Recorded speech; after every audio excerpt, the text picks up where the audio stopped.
buddy, put that thing back in its holster. We haven't gone anywhere. I don't understand. Check out the MichaelDukesShow.com for information on how to get access to the podcast.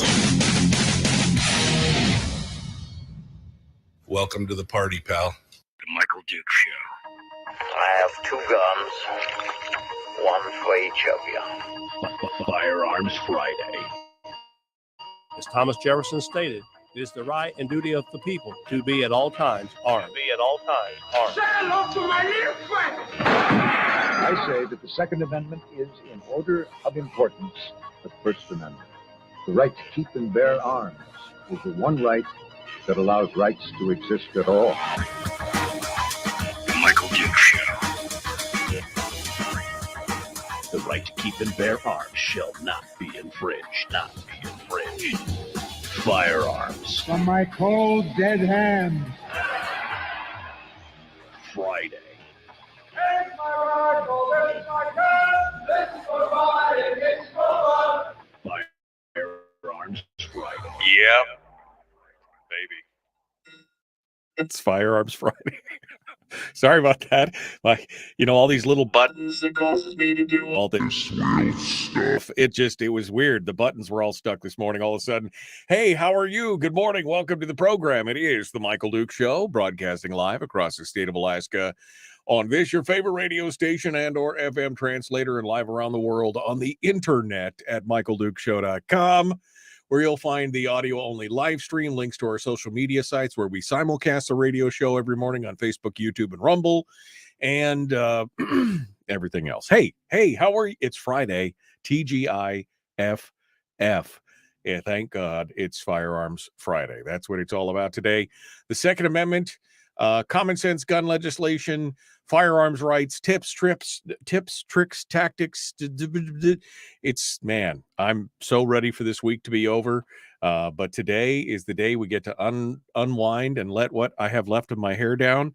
And we'll just continue on here with some discussions.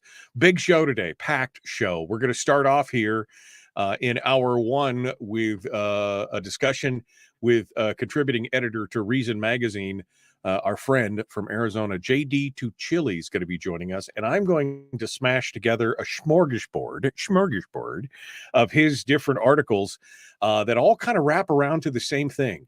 Essentially, criminals don't follow the law, and by the way, neither do terrorists. And DIY guns are here to stay, and a bunch of other stuff. It's going to be a fun discussion. I love talking to JD. And we're gonna get with him here in just one hot second. He's already waiting in the wings, eating all of my virtual donuts. Then we're gonna go into hour two. We're gonna take some phone calls. We're gonna have some more discussions, and then we will lighten it up with Willie Waffle from wafflemovies.com. Yes, that's his real name. And we're going to do our entertainment review, streaming review, and everything else. It's gonna be a fun time. And we will enjoy it all together. A guarantee or double your money back. That's how it works around here. All right, well, let's get started, shall we? We don't want to take up too much of his valuable time because he's important. He's a contributing editor to Reason Magazine, the preeminent libertarian publication in the world. It is J.D. Tuccille who joins us this morning to discuss it. Hello, my friend. How are you this morning? Doing well. How about you? I got no complaints. There's still no snow. I know that's important to you down there in Arizona. There is no snow yet where I'm at anyway, and I'm feeling pretty good about that. But I'm just excited to have you back on.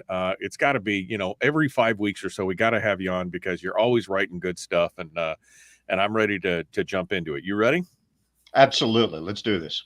Well, I wanted to talk about this because, I'm not kidding. When I say JD is writing about stuff that you probably should care about, what was the latest piece? I actually haven't even read your Ozempic piece this morning, but yesterday you were talking about facial recognition in consumer products, where how that could be dangerous. You talked about Chinese hackers using mandated wiretap backdoors that they mandated that they put into other things. And you're covering all different kinds of stuff, but I always love it when you jump into these discussions about things like, I don't know, common sense laws. Your latest piece is one of your latest pieces is talking about Germany considering new laws to deter terrorists who don't obey laws. But that's actually a follow-up to a piece you did last month where Raphael Warnock was admitting in an interview, he's a Democratic mouthpiece, he admits that laws won't stop school shootings, but, and he actually said this, but we want more anyway in the thing. This is part of the problem, JD. Every time something happens that's bad out there, the politicians say, we must do something, and of course, what's that something mean? It means a restriction on lawful, law-abiding citizens to their rights. And they seem to think that somehow by adding just one more law to the 20,000 some odd regulations and laws on firearms in the country, that one extra law will do the trick. And now we're seeing the same thing in Germany. So break both of this down for me, the Warnock and Germany things. Let's start there this morning. Absolutely. I mean, Warnock kind of perfectly embodied the idea of using law to virtue signal or to send a telegram. I mean, he admitted that gun control laws aren't going to limit the availability of guns, aren't going to limit their use, but he wanted to do it anyway to send a message. And we see this kind of mindset embodied in what's happening in Germany. Germany had a terrorism attack in August. It was a stabbing attack. And a Syrian refugee went amok at a festival, and he killed a couple of people and he injured others.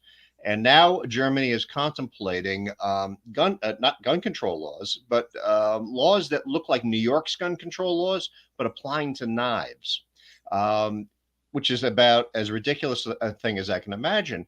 They're also bringing in a surveillance state laws, biometric measuring of the public, facial recognition, scanning, monitoring people, using this attack as an excuse, even though the biometric stuff was already in the works. But the knife control laws are new. It's ridiculous because as easy it is to make a gun, it's that much easier to put a sharp edge on something hard, like a piece of metal or, I don't know, flint. And clearly what they're doing is trying to show the public, in both cases, Warnock in the US and the entire German coalition government in Germany, that they're busy, they're on the job, they're not entirely incapable of addressing something that frightens people, but they're going to use the force of law to do it.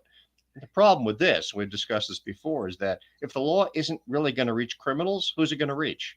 It's going to affect innocent people the most. So when Germans start cracking down on knives, it's not going to be a guy who wants to run amok at an Oktoberfest who gets arrested. It's going to be someone peeling an apple on a train. And it really is a bad use of the law and a bad sign overall. When I see these kind of situations, I'm reminded of Mark Twain's comment that the only time that he's in fear is when the legislature is in session, right? I mean, that's kind of because they have to be seen to be doing something. And how do we mark their progress as doing work for us? Well, that's passing laws, right? That seems to be that's the same thing. Like when cops don't have a quota for tickets, but when you see, 15 times the people you normally see being pulled over near the end of the month, you're like, well, how do you tell if a cop's doing a good job? Well, you look at the number of tickets he wrote. Just like a politician, how many laws did he pass? And of course, they all hear the hue and cry from their constituency, which is, of course, you have to do something. And it doesn't matter how ridiculous, it doesn't matter in some cases how unconstitutional, they can at least point back to it and say, we did something. But the effect, as I just said earlier, and you've said many times in your other articles, is that this erodes the foundation of liberty for law-abiding citizens. That's the thing. The criminal still doesn't care. Charlie Hebdo in France. France has some of the most vicious gun control laws in Europe. And so what did they do? Well, they didn't just go down and get hunting rifles. They went ahead and smuggled in full auto AK-47s from Syria or someplace. And then they shot the whole place up with full auto rifles. Again, that was super illegal, but did they care? No. And that's the thing that I just don't understand, how politicians can look you in the eye and say, well, we know this won't really work, but we're doing it for your own good. I don't understand. Yeah. And that's exactly right. And here's the thing that a lot of politicians either don't get or pretend not to get. And unfortunately, a lot of members of the public don't get. Laws don't stop people from committing crimes. Laws define the penalty that's going to be applied once you've caught the person who already committed a crime. So it may, in contemplating the penalty, deter some people. But if you have a terrorist, someone who's not even planning on surviving necessarily attack, that deterrence effect is null and void. And what you're really going to be affecting with your laws is that vast majority of people who never intended to do harm to other people, which are now brought in under the same restrictions. I mean, in Germany, they're going to be decreasing, once this law passes, the size of knives that can be carried in public legally from 12 centimeters, 5-something inches, to 6 centimeters, which is 2.36 inches, I think. So that's a really small pocket knife. I don't think any of my pocket knives are actually have that short of, okay, my Swiss Army knife, but I don't think anything else does. But they're also going to ban all knives from public transportation, like trains. So you're going to travel across Germany, and that one person that didn't get the memo, and who goes to, trim his fingernails or peel an apple, is going to get arrested, not because he's a terrorist, but because he pulled out a Swiss Army knife on the train, and it's now completely verboten to have a pocket knife on a train. So the terrorism doesn't get deterred, but the innocent people get brought in and jacked up by the law. And it's not even the guy that's cleaning his finger. It's the granny who pulls out her Swiss Army knife to clip her yarn because it's got the little scissors on it. And the next thing you know, granny's in jail. I mean, this is, again, kind of that, what do they call it? Reductio ridiculum, reduction to the ridiculous. This is where we're at, right? And this is the same thing that happened, JD, if you were following what happened in England, when England did their big gun ban and all the handguns and everything else. Well, the criminals, they turned to knives. And the next thing you know, within the next 3 years, there was more and more of a restriction on knives and everything else. And then to the point to where they were talking about having chefs register their working knives in the restaurants because the blades were over 7 inches or anything over 7 had to be registered. And you're just like, at what point do we have to bow down to the state to protect ourselves for something that criminals are not going to listen to anyway? Well, absolutely. And actually, the UK went even further. They didn't end up passing the law, but they were discussing banning points on knives. So those chef's knives would have been registered and also would have had to have blunt ends. To show how effective these laws are, I looked at a report. There's a group called Small Arms Survey based in Switzerland. And they talk about weapons distribution around the world. And while they're opposed to the idea of civilian gun ownership by and large, they do some absolutely fascinating reports, including the illegal markets and DIY weapons. And they had looked back in 2003 at Europe. And what's the distribution with all of these tough gun control laws across Europe? How many, and they were saying it's actually not true that Europeans are disarmed, despite what Americans think. They said there's actually a lot of guns in Europe. It's just that most of them are illegal. And for example, they looked at Germany and they actually had charts. The number of registered legal guns in Germany at that time was about 7 million. The estimated number of illegal unregistered guns in the country at that time, this is a country of about 80 million people. Number of unregistered guns illegally held was 17 to 20 million. So clearly their gun control laws have had a huge impact. All they've done is they've shifted a lot of gun owners over from the legal sector to the illegal sector, because clearly there aren't 17 or to 20 million terrorists and criminals in Germany, or the place would be in bedlam right now. But these are people who just keep the rifle in the closet and don't talk about it. Right. Well, I mean, they keep holding up Australia, right? Australia, they keep getting held up as, oh, if we could only have Australian style gun control law. I mean, first of all, they don't talk about the practicality of that. They only seized, I want to say it was something like 600,000 guns or something in Australia. It was about 20% of the estimated total, and even that might have been a low ball. Yeah, and it was tiny, and they have a fraction of the guns that we have here in the U.S. So even if we wanted to, we really couldn't do it. But on top of that, they discovered that, only about 25% got turned in. And the rest of them, people are like, yeah, good on you, mate. I'm going to put it in the back of the closet. You'll never see it again, right? I mean, and that's it. They just ignored the law. And that leads to a bigger question, which, of course, is the question of the Irish democracy. And, when guns are outlawed, only outlaws will have guns. Not because just the outlaws, it's because everyone who was a law-abiding gunner who refuses to comply becomes an outlaw. And that's kind of what we're facing in different parts of the world right now. We're going to continue with JD Tuccille here in just a hot second, but we got to take a quick break. When we come back, we'll continue with him talking about this in the various parts of the world. We'll dive down into again, some of the ridiculousness of this. And then we're going to talk about DIY guns. It's making a big splash. All you're hearing about these days is ghost guns. It's a tradition, and we'll continue with that here in just a moment. The Michael Duke Show. Common sense, liberty-based, free-thinking radio. Back with more right after this.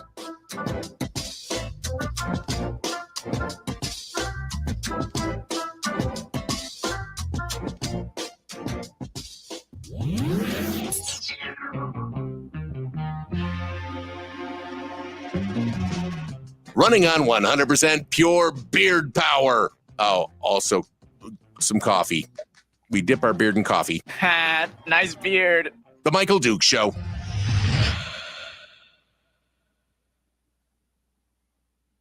Okay, JD Tuccille, our guest, Reason Magazine, continuing on right now.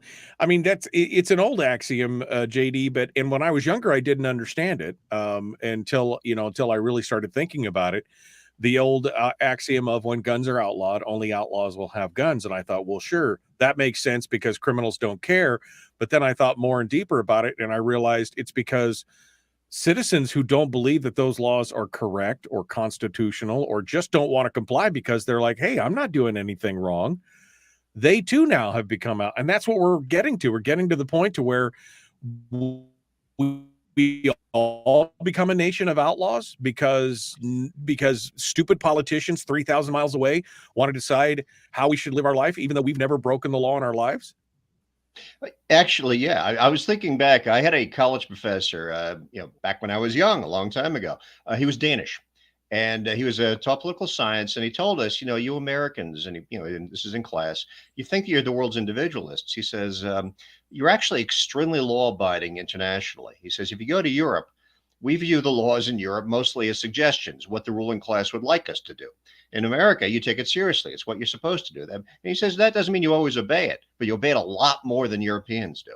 And I didn't realize at the time what he meant until later on when I started doing research and I started comparing things like tax compliance rates between places like France and Italy and the United States. France and Italy, it's 65, 70, 75%. In the U.S., it's close to 90. Well, actually, it's about 83%, I think, the last time. So the U.S., by and large, tends to be a lot more law-abiding because we don't see the laws as just, we've been taught not to see the laws as just an expression of some alien ruling class. I think we're getting more European, though. We're starting to see them more as kind of the wish list of the control freaks who are trying to exercise power over us. And in some ways, we're becoming more French, more Italian, more German, and saying, right, well, that's what you want me to do. That's not necessarily what I'm going to do. Well, yeah, I mean, we've been told since we were knee high to the grasshopper that, this is the rule of law is by the people and for the people. So if the law is passed, it must be the people's will. It's not the politicians' will. It's not the nobility's will. But as you said, more and more, it seems like the political class is the new nobility, right? I call them the nouveau riche nobility. Yeah. That's what they are. One law for thee, another for me.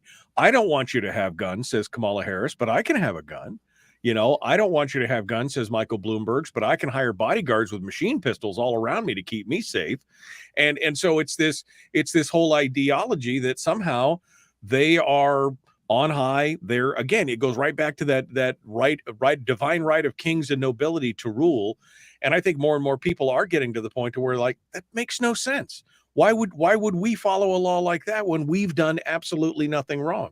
When you look at the actual statistics and numbers of, for example, homicides, and you realize that in the overall scheme of things with 330 million people, and you have 14 or 15,000 homicides out of 330 million people, and you realize that there's 700 million guns in the country, you realize that the incidence of criminal activity with guns is somewhere around 0.0006%. Well, the 99.9994% are like, why should we have to obey laws that are affecting a fraction of the population? That's exactly right. And even though let's say our homicide rate tends to be higher than that in other countries, it's also extremely concentrated in a small subset of the population. You pointed to the criminal element.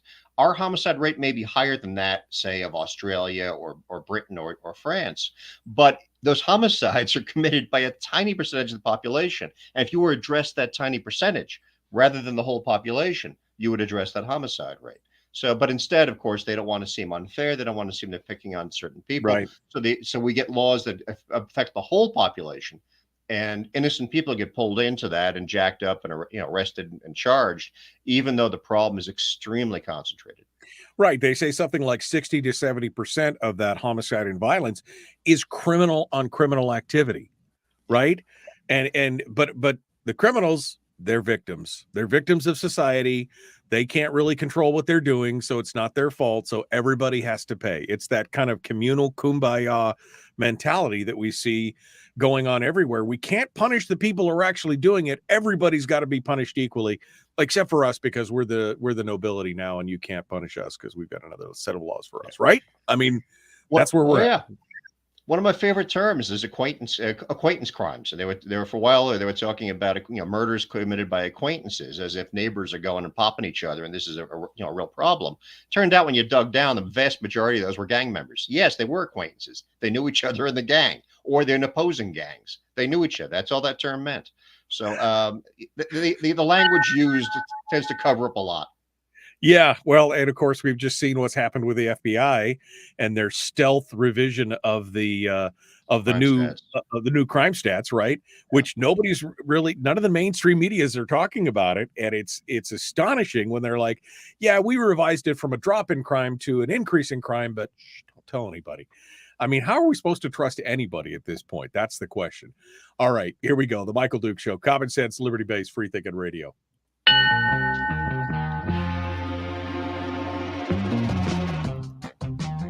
The Michael Duke Show. Seriously humorous with a pinch of intellect.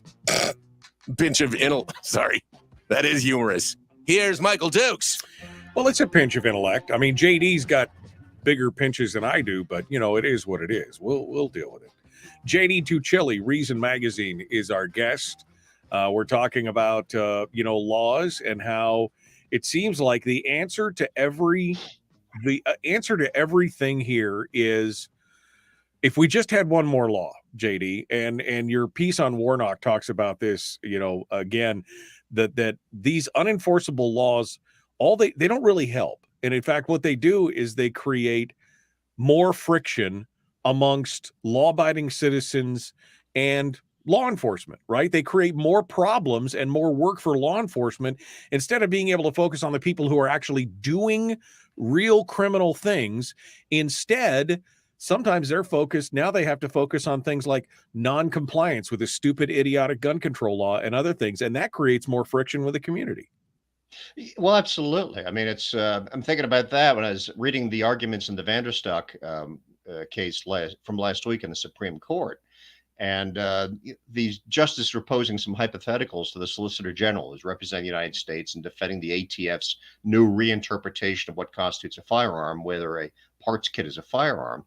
And the Solicitor General is assuring the justices, we would never prosecute people for doing that. We would only prosecute if it was a real crime. Well, you're relying now on assurances that a law won't be interpreted by, say, a cop having a bad day or a prosecutor who's got an axe to grind. But once the law is on the book, it can be used by anybody. It can be weaponized by anybody. The more laws we have, the more excuses there are to arrest people, to give them a hard time, to hold them into the criminal justice system. And that becomes a real point of friction between not just law enforcement and the public, the government and the public. Now you start looking at the law as a way of trapping you up, as a kind of a spider web meant to catch you, and everything becomes a minefield. And that is the bigger part of the problem. I mean, when the government is like, trust us, we won't prosecute, even though we could prosecute for that crime under the statute, We wouldn't do that, right? The same thing happened in this new case in Connecticut where they're fighting against the Connecticut assault weapons ban, and they're arguing that we would never go after hunting rifles. We're going after only guns that you could defend yourself with, but you couldn't possibly defend yourself with a hunting rifle. That's just for hunting. Although we could, but we wouldn't do that. So trust us. I mean, that's essentially the argument that the Solicitor General and others have made in front of the various courts, including the Supreme Court, is, well, we could, but we wouldn't do that. Trust us for now. Well, maybe with the current administration or the current people in charge, but what happens if that changes and somebody with a different bent or a political agenda gets in there? Just because you wouldn't, and I don't believe that, but even if it's true that you wouldn't do it, that doesn't mean that somebody else won't. Oh, absolutely. I mean, we look at that with Kamala Harris right now running for president and assuring people, I support the Second Amendment. I own a Glock, by the way, which is heavily regulated in California to the point where they can't even buy the last 2 generations of Glocks if you're a regular citizen. But when she was in San Francisco, she was defending laws that allowed the police to enter people's homes at will if they were registered as gun owners. I mean, so you can see that what the mindset was there. Has she changed her mind since then? It's possible. Maybe she thinks that she was wrong back then, and she no longer thinks the cops ought to be able to enter at will gun owners' homes. But we're having to take her word for it, just as we're having to take the word of prosecutors that they would never interpret the law in such a ridiculous way, so they would jack up people who seem to be going about their lives and with innocent intent. But relying on assurances like that is hollow. You don't know that, and we already know that the political class can't be trusted as they are now, and can't be entrusted to give us assurances as to what their successors will do. We have no idea. And of course, the big danger here in going back to your story on Germany is, again, more laws are not going to impress people who don't obey the laws. And all it does is open us up for more of the surveillance state. Now, Europe is very much, especially like the UK, I mean, that is the kingdom of like CCTV, but Germany as well, their biometric data, their cameras and everything else. And it just opens them up to more invasion of their own personal privacy, people just going around their daily lives. And you mentioned earlier, people, ordinary people not wanting to break the law. We already know. There was a book written, I interviewed I think it was John Fund who wrote it. He wrote a book called 3 Laws a Day, where the average American is breaking 3 laws a day, doesn't even know it because there's so many laws on the books. If you start putting biometric and creating the surveillance state, they have every ability to pull you in for some innocuous thing you didn't even know you were doing wrong. Oh, yeah. That was Harvey Silverglate, by the way, 3 Felonies a Day. And it was a great book. I actually met him 30 years ago. It's a long time. But Americans generally don't realize how tightly controlled Europe is. Germany, for instance, has a mandatory national ID card that whether or not you've got a driver's license, you have to get the ID card once you're 16 years old. And then once you have the ID card, that is required. You have to show that when you move. So if you get a new job in Germany and you move from one city to another, you have to register with the police within, I think it's about 2 weeks. And you have to bring your ID card with you, and they register it. They put in your residence, and now they've got a register of who lives in their district. All the names there. They can track you, and they have your name. When you add biometric monitoring to that, so now you got facial recognition cameras scanning public protests, trains, stations, they can match those against all this information. I mean, it really is a future that I think the U.S. is moving towards, but which Europe is already much closer to, which everybody is wildly, massively surveilled, with all the creepy police state implications that holds, but also with, and we forget this, all of the incompetence that we have come to expect from government implied too. I mean, those cameras are going to make mistakes. They're going to surveil public places, public plazas, protests, and they're going to pick up a face and they're going to identify it as the wrong person. And someone is going to have a very bad day or week after that because that all-seeing surveillance state messes up. Well, we saw that here in Alaska. The couple in Homer, little old quaint Homer, Alaska. FBI showed up, kicked their door in, and said, "You guys were at the January 6th. We got your face," and it wasn't her. It wasn't the wife. They thought it was the wife. It turned out to be somebody else, and they did thousands of dollars worth of damage to the home and terrorized these people because They thought the facial recognition. But what the irony of that is, going back to the Germany and the ID card, are you literally saying that they have to be, show me your papers? I mean, is that literally what's going on in Germany of all places? If you change your apartment or buy a new home in Germany, you must then go to the police and register your residence in that district. Same in the Netherlands. I came across that when I was looking at their census laws a few years ago, and I think the French have the same law. They're residential registration laws, and they're very common in Europe. Yes, you've got to register your existence in Germany. Show me your papers. Where are your papers? I must see them. It's astonishing. I mean, and yet we just kind of blithely go along with it, like you said, because people are like, well, you know, it's for our own good, so it must be okay.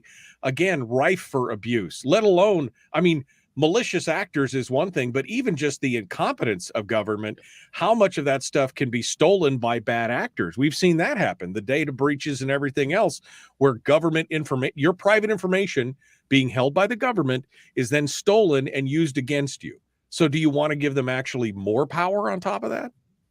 Well, and that's exactly right. We had a huge data breach in the United States back in August, where basically all Americans, social security numbers, birth dates, and names were stolen from a private data broker. But that's also been breached from the IRS. Even before that, most of the IRS data was stolen for tens of millions of Americans. If anyone hasn't now, by the way, you probably should put a security lock on your credit accounts. Go to Equifax and Experian and all those, because all that data is floating around there on the dark web and getting sold back and forth. But yeah, I mean, government's a bad custodian of this information. They will misuse it, they'll mishandle it, and then they'll hand it off to somebody else who's malicious. Not because the government intended to do that, although sometimes they do, but because they're too incompetent to hold on to it. Yeah, exactly. And yes, Bill just mentions in the chat room that they just announced today, the Anchorage Daily News had an article. TSA just used a new activated facial recognition at Ted Stevens Airport in Anchorage. So yeah, it's happening. We're seeing more and more of this. And in fact, we only got a couple minutes here, but you should touch on this new, it has nothing to do with firearms, but it has everything to do with privacy. Your latest article on these pair of college kids, like they're kids, I don't know how old they are, but a couple college students who basically built facial recognition into a pair of smart glasses using open source commercial software. All they did was write some code to pin everything together. And they were walking around talking to strangers as if they knew them, like they'd met before, because they were pulling all this social information off the internet just with facial recognition on a pair of smart glasses. This is, I mean, it's cool that these guys were smart enough to do it. And at the same time, it chills my soul. Yeah, I mean, these were two Harvard undergrads, and these are really smart guys. And they took Meta sells Ray-Ban smart glasses now, which hook up to your phone app. You can go around and you can dictate to your phone and all this stuff. But they've got cameras built into them, and they wrote software that connected those Meta smart glasses to PimEyes and to a couple of other search engines. And within a couple of seconds of looking at someone's face, the facial recognition software that they built into the system using PimEyes, so this is off the shelf commercial facial recognition, would identify the person and start searching and pull up information. They were walking up to people in Cambridge, Massachusetts, and on the Harvard campus and having conversations with information that popped up on their phone apps that was sent to them after the search that was pulled up by their glasses. This is something that a couple of Harvard students threw together as a demonstration project. It's not even the high-tech stuff. This is not bleeding edge being done by the NSA. This is off-the-shelf stuff done by Harvard undergrads. So you can imagine what the government has or will have the next couple of years. And you should assume, and 5 years from now, that every time you meet a police officer, your face is being scanned and sent through facial recognition, and all the data is then popping up on the smart glasses, probably in a heads-up display. Yeah, I mean, it's kind of creepy when somebody walks up to you and says, "Oh, hey, how you doing? How's your brother Johnny? And the wife Susie, she's doing good, and the kids and everything." And you're like, "Have I met this person before?" No, they just scanned the internet and got all your information. And no, I mean, it's impressive, but spooky as hell. That's the big problem there. All right, one final segment dead ahead, and I want to talk a little bit about the DIY guns and how they are bringing libertarianism to the world. This is the New York Times. I wish they were bringing libertarianism to the world. My God, I wish it was happening. We're going to have more here. JD Tuccille, our guest, Reason Magazine. We'll continue in just a moment. The Michael Duke Show. Common sense, liberty-based, free thinking radio. Back with more right after this. Don't go anywhere.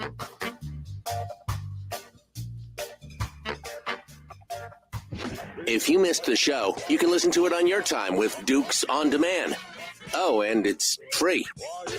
Like America used to be. Streaming live every weekday morning on Facebook Live and MichaelDukesShow.com. So I see some comments in the chat room saying, well, that's why I won't fly anymore, right? Another reason I don't want to fly anymore. Government wants to spy on you. I won't be flying anymore. Now, JD, we're an island, right? Alaska is essentially an island. You have to drive through Canada if you want to get to the lower 48 from here, unless you fly. So flying is kind of our only thing. But JD's just not talking about TSA checkpoints.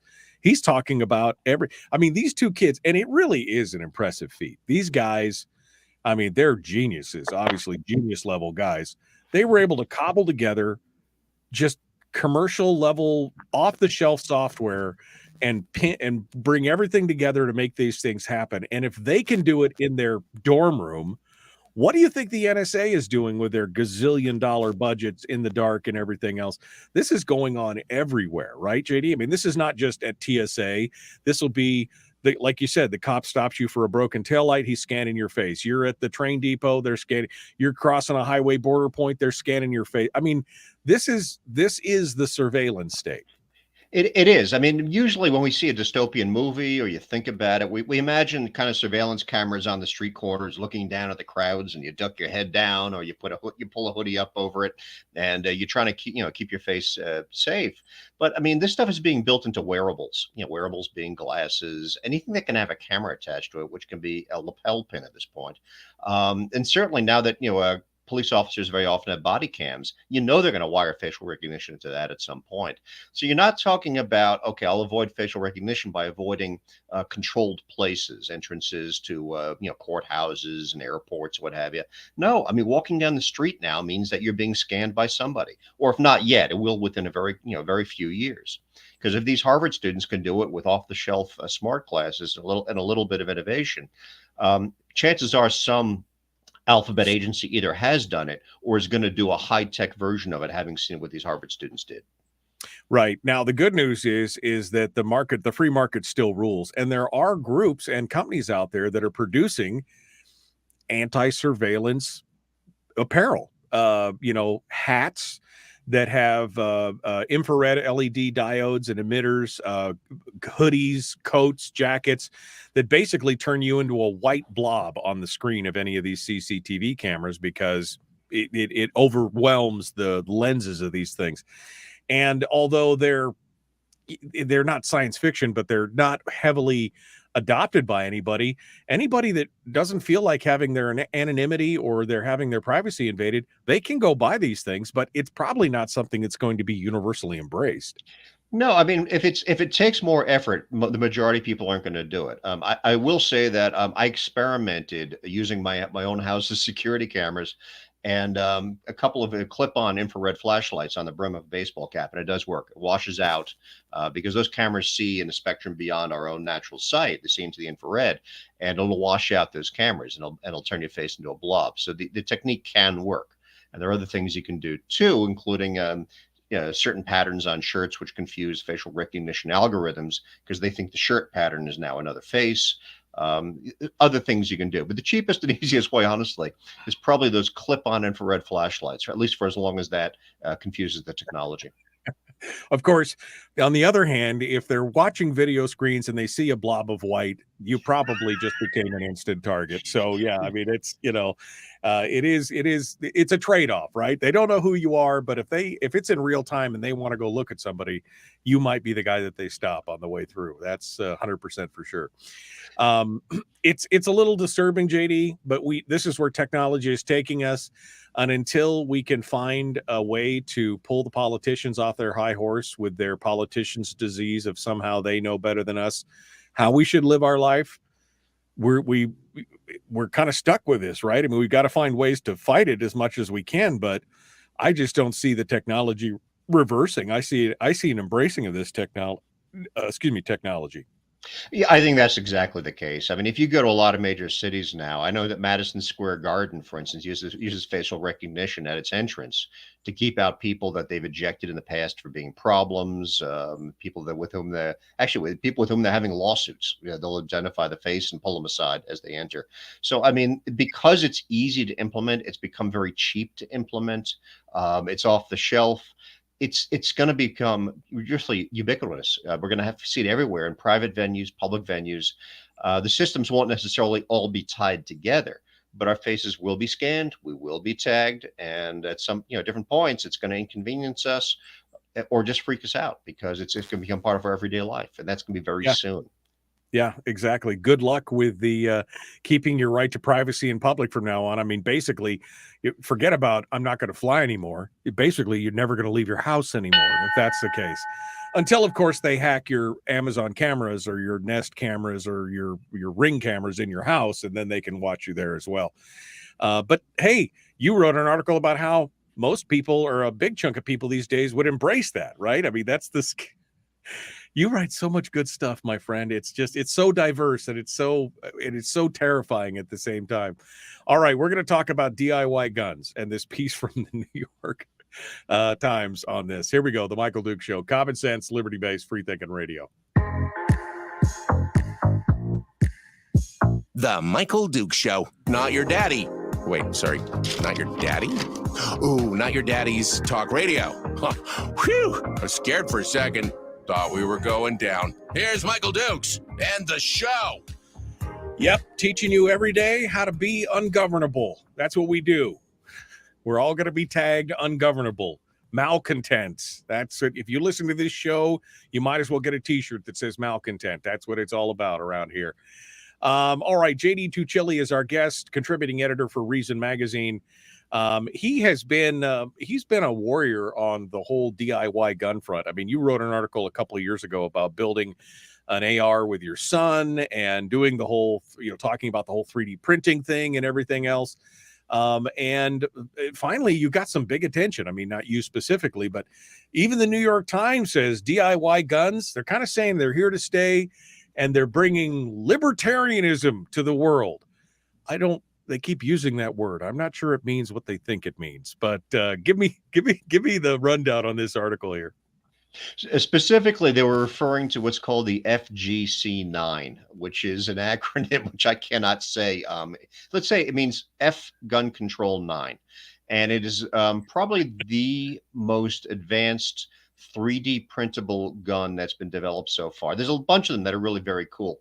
This one is relatively easy to print and then to finish using components that are available from hardware stores, including rifling. They developed even a technique to rifle the piping that you buy from the hardware store. It's really kind of fascinating. It was developed by a guy named Jake Duygu, who was, I think, Turkish-German. He died under mysterious circumstances after an encounter with the German police about a year ago, 2 years ago. And then the mantle was picked up by a guy who goes by the name Ivan the Troll. I think his name is John Ellick. He lives in Illinois. And the New York Times tracked down Ellick because Ellick's alive now, and he's still very big on promoting the FGC9. And what attracted them was that the FGC9 is now being found everywhere around the world. It's being found, well, of course, the New York Times points out, in the hands of some criminal gangs and terrorist groups in Europe, but it's also being used by freedom fighters in Myanmar to fight the military government there. It's become sort of the DIY gun of choice because you can take a consumer level 3D printer and if you have access to a hardware store, now you can knock out semi-automatic pistols. This is a semi-automatic pistol, not that little one shot you remember from 10 years ago. So this is really fascinating. Yeah, the Liberator. But what the New York Times concluded from this is that this gun has now brought libertarianism to the world because it brings the idea that people have the right to be armed no matter what the government says to the entire planet. It's being embraced by all sorts of people in countries that don't have that tradition of individual liberty. Yeah, no, I mean, this is a fascinating concept because, I mean, here's the thing.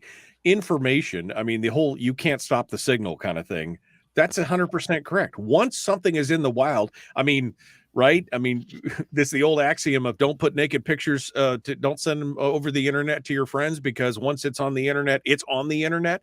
It's the same kind of thing. They release these files out into the wild, and the next thing you know, everybody's doing them. I mean, it's the whole defense distributed Cody Wilson and the Liberator thing all over again. You can't, I mean, I have all those files. Why?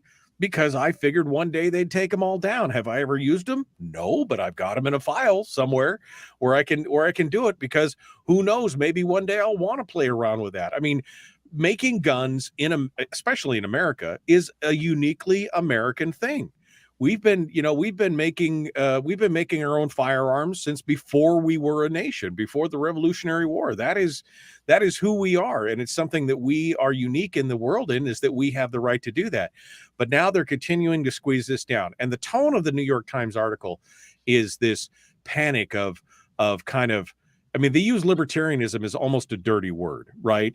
Where libertarians, if you really look at the essence of libertarians, it is don't hurt people, don't take their stuff. You leave me alone, I'll leave you alone kind of thing. But they use it as a dirty word, like it's going to be anarchy and chaos. And of course, they use the criminals with the guns or the terrorists with the guns. They don't hardly mention the freedom fighters with the guns. But even here in America, this is a uniquely American thing, and you can't stop it. It's out there now. You've got the Ghost Gunner desktop CNC machines. Those are getting more and more prevalent. You've got the advancement in 3D filament technology, where you can build things that are stronger and tougher with different compounds now, more flexible. They don't just shatter like they used to. This technology is here to stay. Am I wrong? Oh, it absolutely is. I mean, I did the same thing you did. I downloaded all the files. I mean, I've got all that stuff there. I've done builds not doing 3D prints. But just to be able to know that I could do that if I want to get a 3D printer, this is something I'd take on as a cool project. But that idea, and I think the New York Times article was snotty. But what they were saying, of course, is that the idea that we have the right to be free, specifically in this article, the right to self-defense and to own the means of self-defense, but that we have the right to be free whether the government likes it or not, is what they were describing as libertarianism. And in that sense, they were onto something. That kind of is the essence of libertarianism. We have the right to be free and to respect others' liberty, whether the government likes it or not. And that, I think, panics the political class in a larger way. And I've written about this before, too, is that our political class around the world is kind of in a panic now because they've lost control of information. They've lost control of everything that stems from information, money, the ability to build firearms, the ability to share perspectives, to fact check the government itself rather than be fact checked by the government.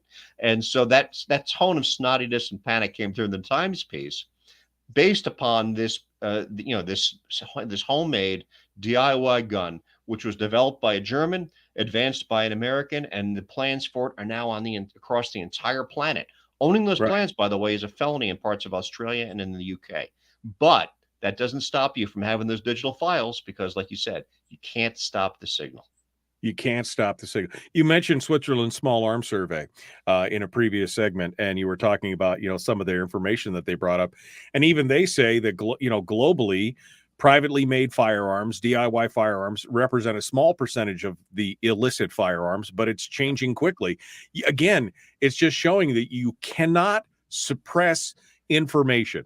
They found this out in Russia, during communist Russia. They found it out in Germany during World War II. You cannot suppress information. You cannot stop the signal. And with technology, it's a two-edged sword. Not only can they scan your face at every intersection, but now you can't keep that information hidden, and people will do what people do. And that is they'll spread it and they'll use it.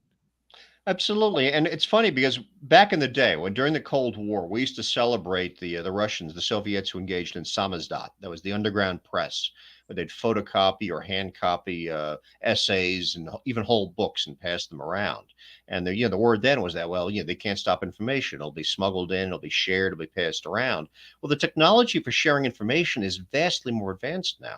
And the same thing, samizdat, which has now gone worldwide because there's information that all sorts of governments want to suppress, and they can't. It was beyond their power to suppress it back when the Soviet Union was registering copy machines. They were. Right. You had to register a copy machine back in the day.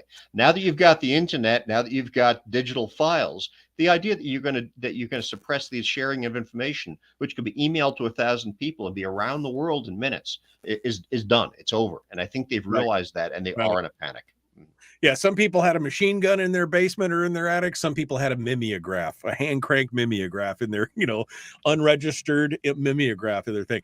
The most interesting thing that I came out of this article, and you just touched on it, is that the guy who originally designed this, Jacob Diogo, a former German soldier, died suspiciously under mysterious circumstances after being questioned by the German police.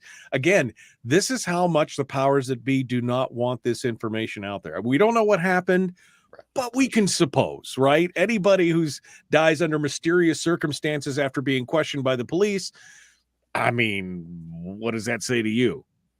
Well, yeah, you have to wonder, did he simply become too inconvenient? Here's a guy who can't be stopped. He designs his way around the laws. And I don't know. I mean, it could have also been something. Maybe it was a lover's quarrel. We don't know for sure. But the suspicion is going to be there because this is exactly the kind of case that would make a great movie. The guy who designs the weapon that can't be blocked from private ownership, and they take him out, but it continues spreading beyond that after that as his acolytes keep going. I mean, it's a great story, isn't it? It would be it would be a great science fiction story, except that it's real life. This is true. Well, that's the truth. It would be great fiction, except for that it's nonfiction, right? That's exactly it. And of course, the American that they highlight here, not only is he a supporter of this, he's an actual FFL manufacturer of firearms on top of that. And so I thought they were looking for a gotcha where they were going to find this guy and expose him and then sick the government on him. And he's like, I'm already licensed and registered, so I don't know what you want from me. But you just can't stop it. You cannot stop it. The technology is going to continue to advance. I fully expect that, like these CNC machines and everything else, there will come a time, JD, in maybe 10 years where I can literally plug a file into a machine with a block of metal of some kind and have it not only machine the slide and the frame, but probably all the minor parts that I would need. Maybe I need to go buy some springs, and that's about it, because that's where we're at today. It really is. And the gun that comes closest there right now is this FGC9, because it uses off-the-shelf parts from hardware stores. But we're getting to the point now where you really could just knock those. I mean, we're not there yet, but you really could just knock out all those parts at home. And people wanted to. I mean, because there's real value to be able to do that around the world. If you're on an oil platform or at a military base or at an isolated manufacturing location, being able to produce small or as many replacement parts and repair parts as you need is an absolute necessity. This is something this technology can do, and it's not going to be stopped because it's absolutely needed. But the fact is that also means you can make guns with this. Yeah, and they're going to try all sorts of software fixes, and it's not going to work. No, I foresee one day where you're not buying parts off the internet or pieces, you're buying files. Yeah. And you have a room in your house, maybe it's in your laundry room or whatever, where you've got a 3D printer with a filament or resin, and you've got a 3D CNC machine that's right there. So when you need a part, you push a button, send it from your computer, and you print it right there. And that's what's going to happen in the future, I think, as it goes. All right. Well, JD Tuccille, thanks for coming on board and joining us, my friend. As always, it's great to talk with you. Thanks for all you do and all your writings. The Rattler is the name of his weekly newsletter. Well, anyway, it emails you every time he writes something new. You should sign up for The Rattler over at reason.com. JD Tuccille, thanks so much for being here. Thanks for having me on. I appreciate it. Well, hold the line for just 1 second. We're going to follow up. And then hour 2 is dead ahead. The Michael Duke Show. Common sense, liberty-based, free-thinking radio. If you've got to go to work, be kind, love one another, live well. Just come back and see us next week, okay? Back with more. Hour 2 is dead ahead. No, JD, I mean, I really expect that in not too long, that's exactly what's going to happen, is that it's going to be where you're going to have a suite of printers in your house, small desktop units that do filament or some combination. Some of the new filaments that they're coming out with are They've got like ABS filaments where it's flexible and it can do things, and it can be mixed with other ones so that you get a certain amount of flexibility in things that need to be able to do it. And then again, just a small piece where all you do is you've got a shelf full of metal bricks and you just drop the next metal brick in when you use the first one up. I think that's what's going to come down here in the future. Well, yeah, I mean, I can see the point where where mass manufacturing is used for large scale runs. But if all you want is a one-off replacement piece, why wouldn't you just knock that off? And that's exactly, I think, what's going to happen. We'll have our 3D printers, we'll have our CNC machines, and you'll make that one-off piece. But if you need a full-on production run, yeah, then you go and order them from a factory. But for those replacement parts, Sure. why not? And I think we're already there in some cases. I understand that the Iranians, for instance, are using 3D printers and CNC machines to build replacement parts for those old F-14s that they inherited from the Shah's regime. They've Right. been using that kind of tech to make that stuff. And if they can do it, anybody can do it. And there's a huge advantage to being able to do that. But yes, we'll be able to apply that to firearms too. Yeah, no, and I can't wait. And you're right to look, if you get down into the firearms forms, and yes, you'll be on a list if you look at those firearms forms. But if you look at the firearms forms for the 3D printers, there are just some cool, wild designs out there. Some of them totally impractical, some of them totally practical, like this FGC9. But it just gives you it gives you a huge opportunity. In fact, my friend Rob Pincus from Personal Defense Network, he is running now a DIY shooting competition where you build your guns and you bring them to the competition and you see you see who does the best with whatever gun. That I think this is now their second annual. They did it this last year. It's the second time they've done it. But that is where things are going. You can't stop this from happening.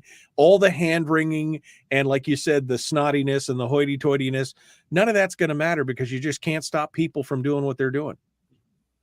And it's a good thing, honestly, because this is how liberty prevails. In an environment where I think culturally liberty is kind of out of fashion with the political class, the ability to assert it and exercise it and define it would be better. Let me back up and say it'd be better if the culture still supported it and if the political culture was still pro-liberty. But in the absence of that kind of an infrastructure for it, the ability to be able to assert it and to defy authoritarianism is a good thing. And I'm glad we have that as an option. Absolutely. All right. Well, this is where you give us a little bit of a sneak peek. Everybody who gets to the end of this hour with your interview, they get a little bit to behind the scenes. What are you working on, JD? What should we be watching patiently for the next rattler to hit our email box? What are we looking for here? Well, the next rattler is going to hit Monday morning, but I haven't actually worked up my pitches for that piece yet. So I don't know what I'll be writing over the weekend. So it will be a surprise to the audience. It will be a surprise to you. It will also be a surprise to me. And that's what I like to do. I like to keep life fresh. But I hope everyone comes and signs up for the rattler. Oh, you should. You should sign up for the rat. It's one of my favorite things every day to get into my email box and say, did we get something new? We get something new. And I appreciate that. So good luck, my friend. We should do, you should do, I'm sure you probably have. You ever written about the Jones Act? I think I'm the only one reason that has not. Yeah. Well, you should write about the Jones Act from the Alaska perspective and the Hawaii perspective too, because we have so many problems that could be ameliorated if we either modified or just eliminated the Jones Act. We're facing a natural gas shortage in Alaska right now because our Cook Inlet supplies near Anchorage, the largest city, is supposedly dwindling. And part of the problem is we could bring stuff from the North Slope because we have 17 trillion cubic feet of gas up on the north side of Alaska and bring it down around, but there's no U.S. flagged LNG tankers. So we can't do that. And of course, all of our food and fuel and everything else that we could get here, we can't do that. They wrote a provision for the cruise ships so that the cruise ships could stop and do that. They wrote an exception there, but everything else one day it'd make a fascinating article from that perspective for folks to see how Alaskans really live on the very end of the supply chain with very little help as far as that goes. But anyway, JD, I'll let you get to work, man. You got a weekend full of stuff to go. I appreciate you coming on board this morning. Thanks so much for having me on. It's always a pleasure. It's always good to talk with you, my friend. Thanks so much. All right, JD Tuccille, contributing editor, Reason Magazine. Oh man. Yeah, he writes some good stuff. If you guys are not subscribed to the Rattler, you need to go over there and do it to it. Do it to it now. Let me, do you mind if I just for a second test something? I need to test something. I built something yesterday.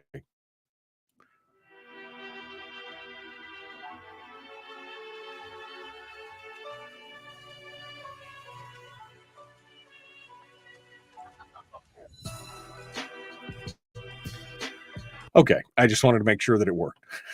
Live in real time. I just wanted to make sure that it worked because I was like, I need, because sometimes, hey, sometimes nature calls and you just got to, or if there's something broken, right? I don't want to deal with that.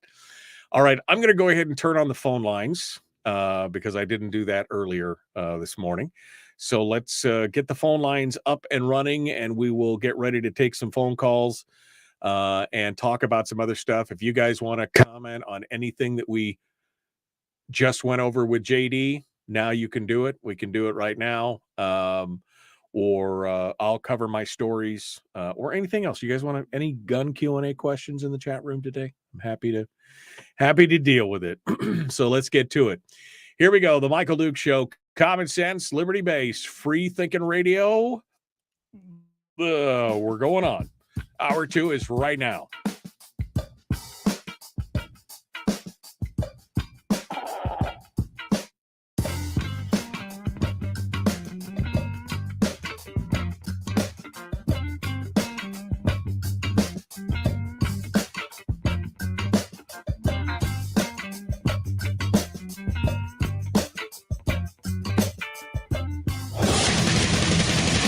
Whoa, buddy. Put that thing back in its holster. We haven't gone anywhere. I don't understand. Check out the MichaelDukesShow.com for information on how to get access to the podcast. Welcome to the party, pal. The Michael Duke Show. I have 2 guns, one for each of you. Firearms Friday. As Thomas Jefferson stated, it is the right and duty of the people to be at all times armed. Say hello to my little friend. I say that the Second Amendment is, in order of importance, the First Amendment. The right to keep and bear arms is the one right that allows rights to exist at all. The Michael Duke Show. The right to keep and bear arms shall not be infringed. Firearms. From my cold, dead hand. Friday. Take my rifle, this is my gun. This is for fighting, it's for fun. Firearms Friday. Firearms Friday, your chance to sound off on issues of a 2A nature right here on the Michael Duke Show, broadcasting live across the state of Alaska on this your favorite radio station and or FM translator, and around the world on the internet at michaeldukeshow.com, where we've got links to the audio-only stream. If you want to listen to the stream there, we've also got links to the podcast, which is available wherever you find podcasts, CastBox, Stitcher, Google Play, Spotify, wherever it is. You can go out there and check it out as well, all at michaeldukeshow.com. Hour 2 of the big radio show for Friday. It's the one day a week that we dedicate to the Second Amendment, to 2A issues, gun issues, and everything else. We just finished up with JD Tuccille from Reason Magazine. He's a contributing editor over there, and we just had a really good segment with him talking about gun laws and how criminals ignore the law, how terrorists ignore the law, talked about DIY guns and technology and so much more. In hour 2 here, I'm going to go ahead and I've opened up the phone lines if you'd like to sound off this morning with your thoughts on anything that we've discussed this morning or anything else that you'd like to talk about in regards to firearms. It's what we like to call gun Q&A, guns, questions, and answers. And there's no such thing as a dumb gun question. Number to call, 319-527-3864, 319-527-3864. We'd love to hear what you guys have to say about any of these things. Feel free to smile and dial, get us in and get going on if you want to ask us questions. And when I say that there is no such thing as a dumb gun question, I mean it. Because Frank in the chat room asked, why are guns called guns, right? I mean, they're firearms. Why are they called guns? Well, Frank, I'm glad you asked. I'm very glad you asked. The origin of the English word gun is considered to derive from the name given to a particular historical weapon called the Domina Gunilda. It was a name given to a remarkably large ballista, which is like a giant cannon-sized crossbow. That's what a ballista is. A mechanical bolt-throwing weapon of enormous size mounted at Windsor Castle during the 14th century. So the common thought is that is where the word gun came from, is the Domina Gunilda. So, see, there is no such thing as a dumb gun question. Thank you, Wikipedia, for helping me out with that. My Google foo is strong this morning. We're doing good. So that's where they think the word gun came from. Firearms. Domina Gunilda. That just sounds like a crazy name, right? Anyway, that is the answer for that great question this morning. Anyway, 319-527-3864. What are some of the stories that, let me close out some of these windows from JD. By the way, I would recommend that if you have not signed up for his newsletter or his email blast called The Rattler over at reason.com, you should. Just go get signed up. It's easy to do, and you will get his stories every time he writes a new one. It gets dropped in the email box. He just told us during the break that his next drop is coming on Monday, and he has no idea what the story is going to be about because he's still pitching it and working on it with his other editors. So, but if you get signed up now, we'll all know together on Monday what his new story is. So go get signed up for The Rattler right now. Well, I mentioned it during our interview and discussion with JD, but the FBI is having kind of a bad week. The FBI is just not doing so hot. First and foremost, there is this stealth editing of the violent crime data, which we're going to get to here in a minute. And then you found out that there was a former agent who was arrested for ghost guns and illegal suppressors in New York City, of all places.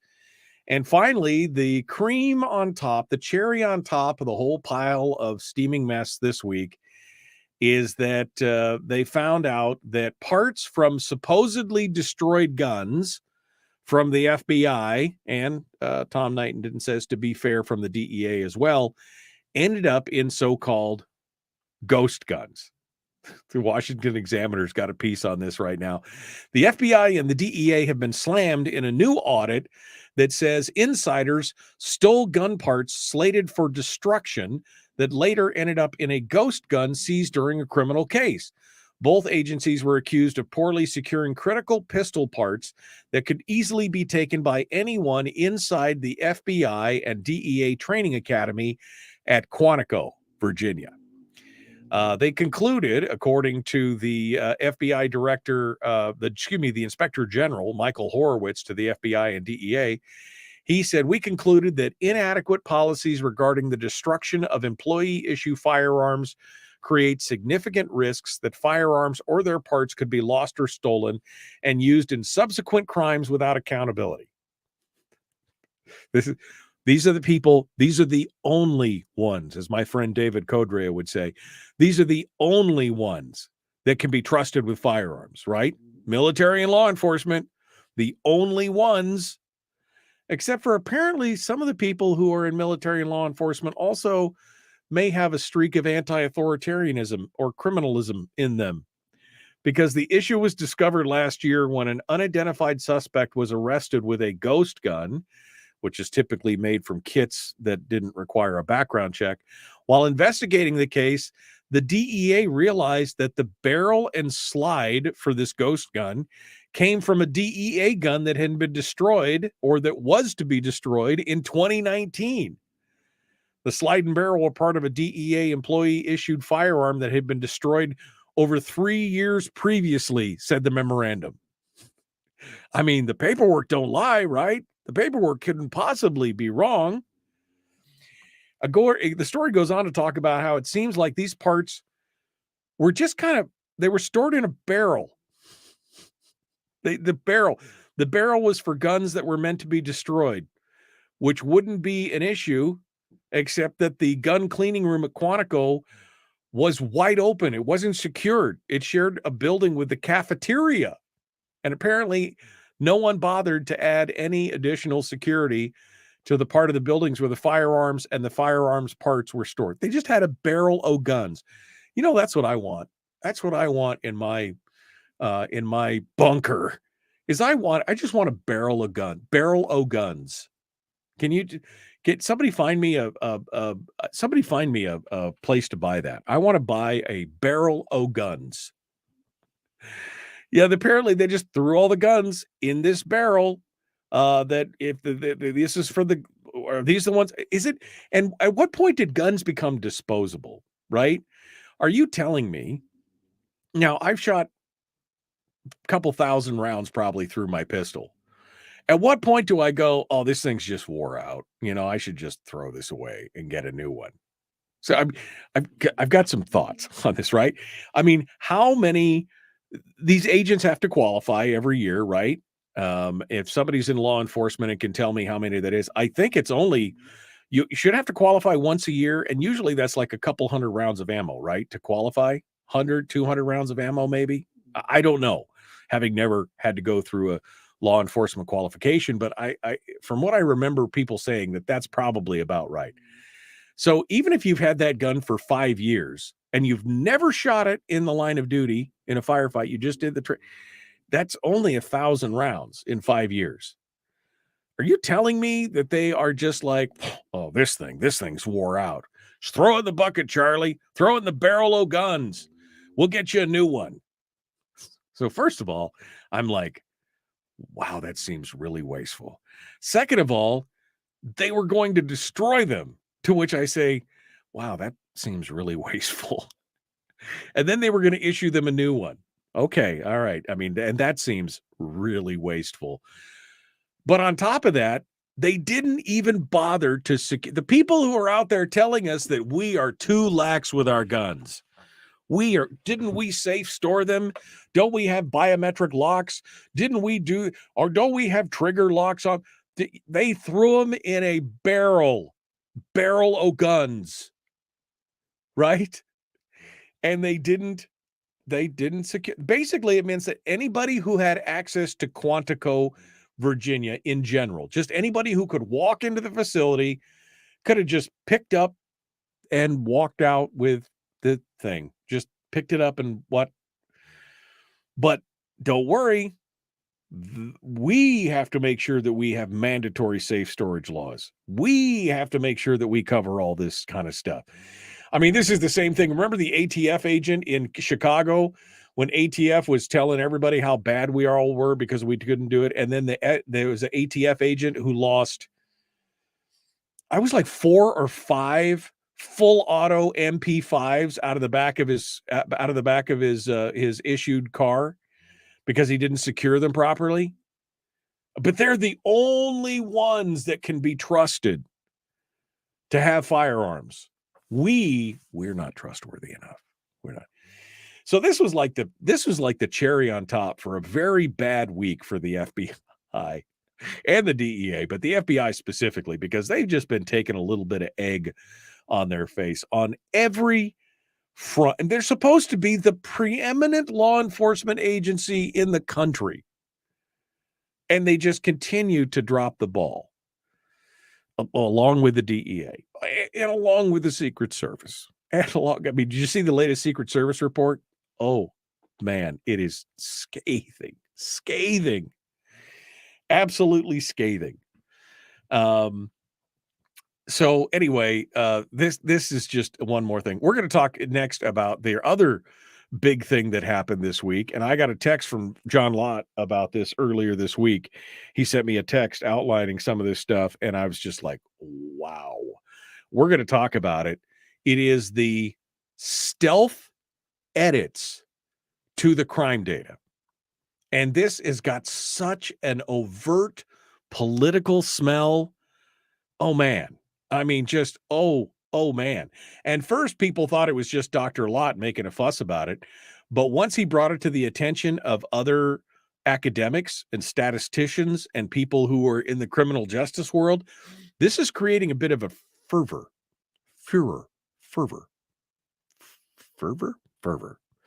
It's creating a bit of a conundrum. And we're going to talk about that in the next segment. So if you want to stick around with us here, or if you want to call us up, your calls reign supreme. 319-527-3864. The Michael Duke Show. Common sense, liberty-based, free-thinking radio. We return with more in just a moment.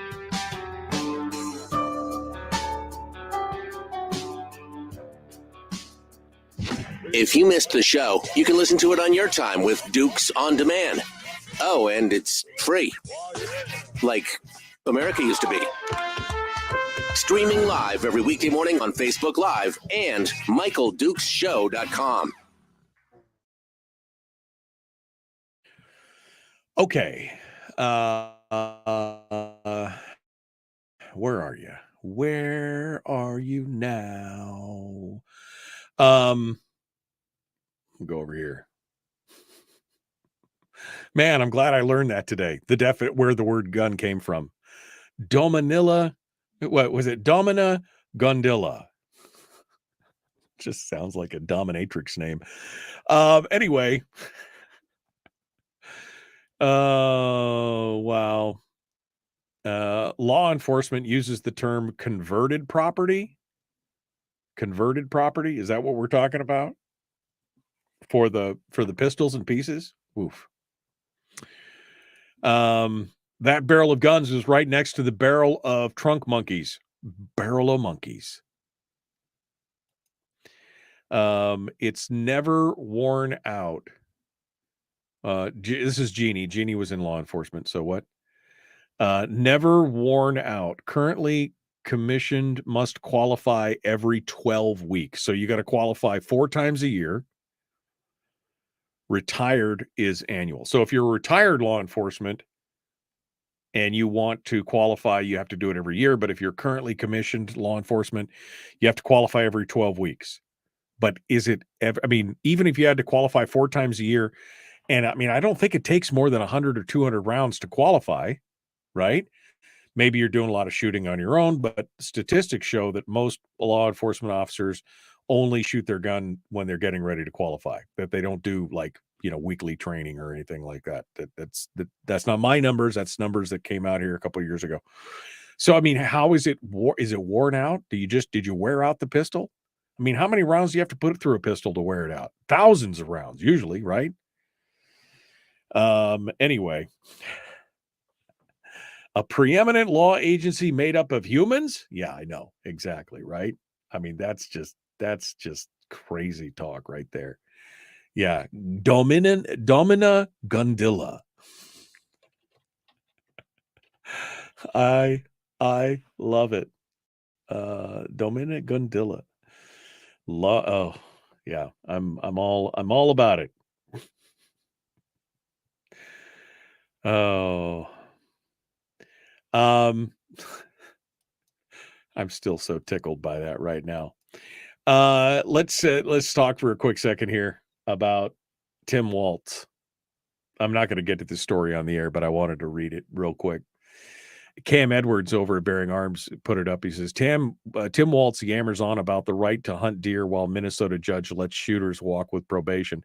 So he goes on the television to talk about how, oh man, yeah, it's I'm a hunter and I was out pheasant hunting this week. Did you watch that, by the way?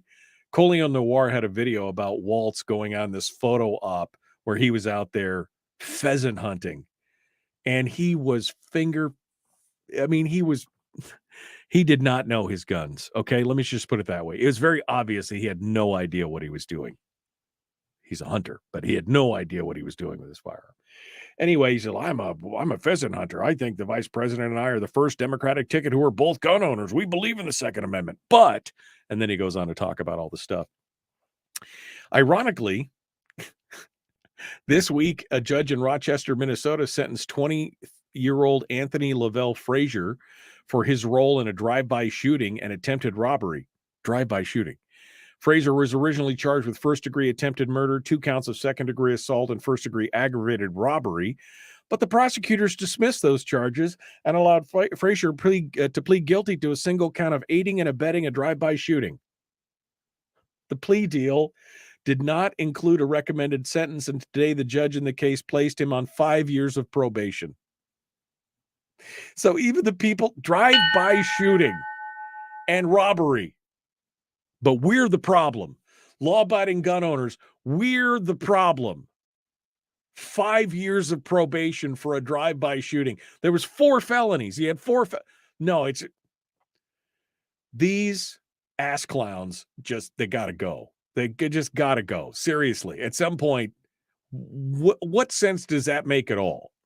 I am ignoring your stupid laws, essentially, at that point, because you're going to put him on 5 years of probation and then punish everybody else? What kind of sense does that make? Here we go.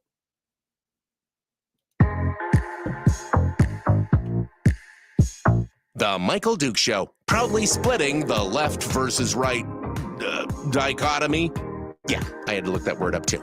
I don't think it means what he thinks it means. Here he is, though. That guy, Michael Dukes, the one with the show.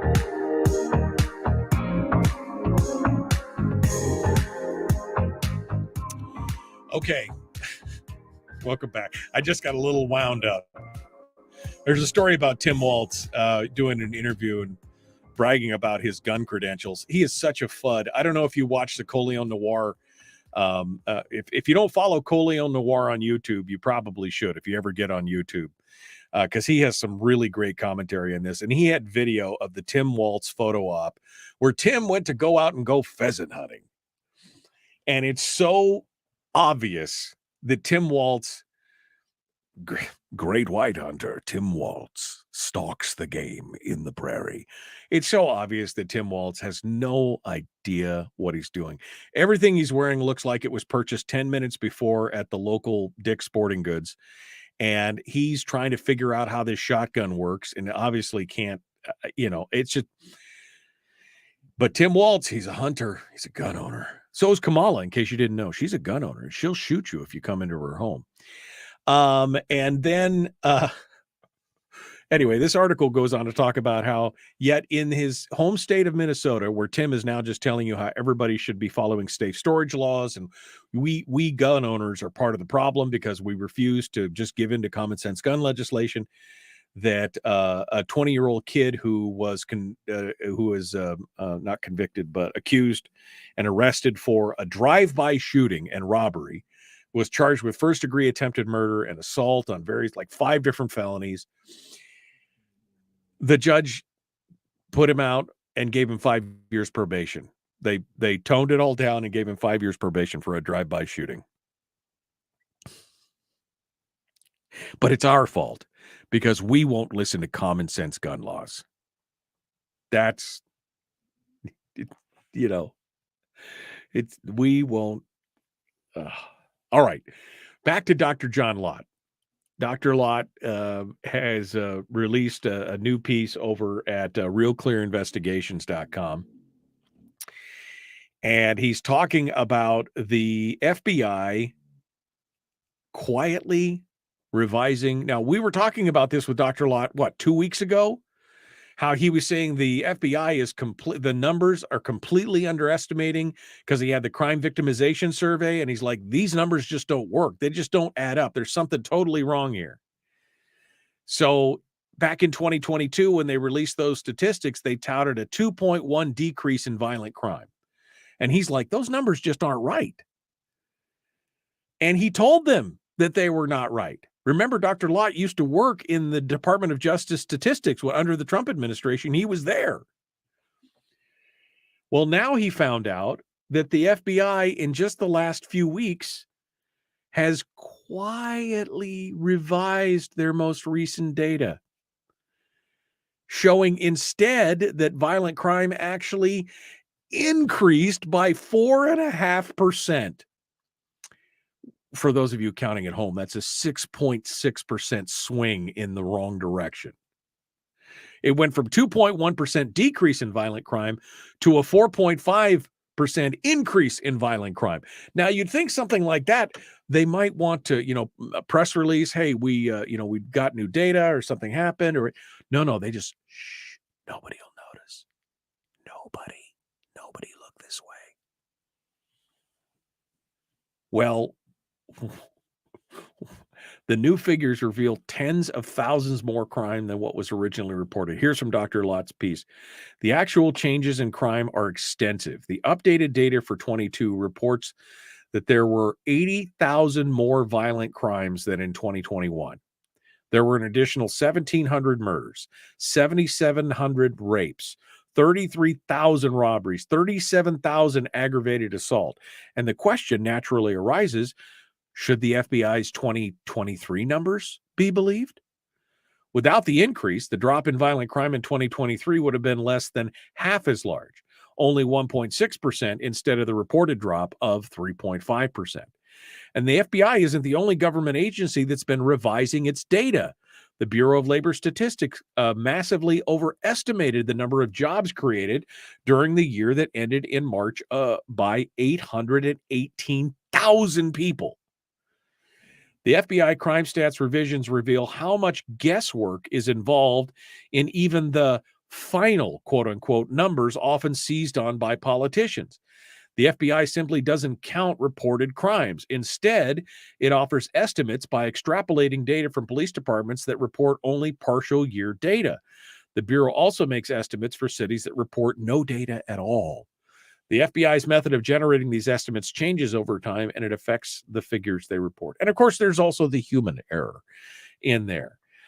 They talk about how crime analyst Jeff Asher noted some issues with Oakland, California's reported crime stats for 2023, which included a shocking 140% increase in violent offenses compared to the year before. Turns out that the spike was a result of a large number of aggravated assaults in January and October of last year.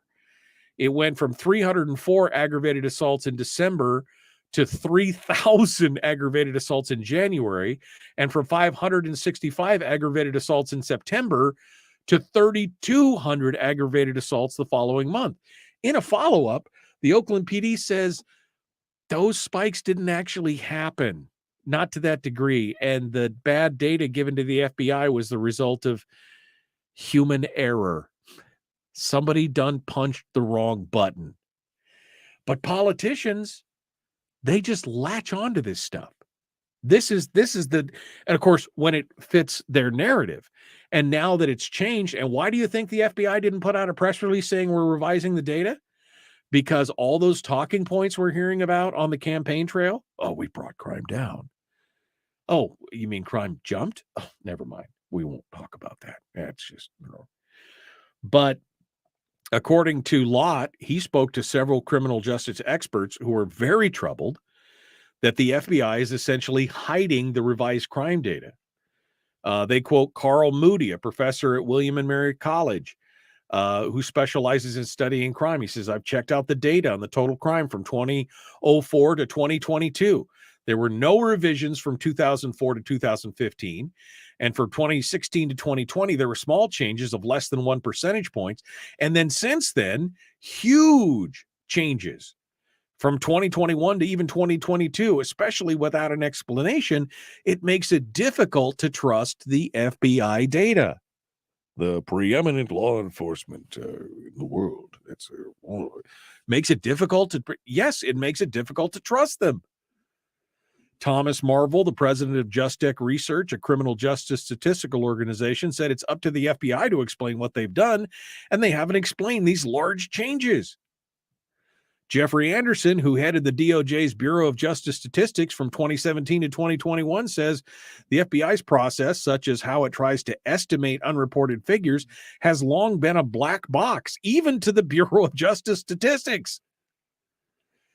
Anderson said when he headed that part of the agency, we definitely would have highlighted in a press release or a report of a 6.6% change recorded from year to year, which moved the numbers from a drop to a rise. At this point, how can we trust anything that's going? Everything has become so politicized, and the agency itself, the FBI is what I'm talking about, has become so politicized that how can you trust anything that's going on? I mean, they've got problems that go back quite a bit, including when, remember those high-ranking agents were vowing, remember there was a little cabal in the FBI, they were vowing to undermine President Trump. Remember the whole Steele dossier thing and all that kind of stuff? I mean, how can we trust anything that's going on there? That's the biggest. How can we trust any of that? It's troubling on so many levels, especially when they're the ones that are out there enforcing our laws and supposed to keeping us, free and making sure that the bad guys get put away and everything else. It really is troubling in many ways. And again, going back even to the Hoopner thing down in Homer, where they used facial recognition, and supposedly the wife was the one that was at January 6th, but she wasn't there, and they kicked the door in and had them handcuffed and did all the stuff and damaged the things and damaged their reputation and everything else, and they weren't even there. It's so infuriating. I guess all this to say, folks, keep your powder dry. Keep your powder dry. And just do the right thing. You have to decide what that right thing is, but you need to do the right thing. So when they're making more laws and they're letting criminals free, giving a guy accused of first-degree murder with a drive-by shooting, and they give him 5 years of probation instead, and then tell you that you're the problem because you refuse to abide by their common sense gun safety laws, you're going to have to decide to do what the right thing is. All right. We're up against the break. We got Willie Waffle up next. The Michael Duke Show, Common Sense, Liberty-Based, Free Thinking Radio.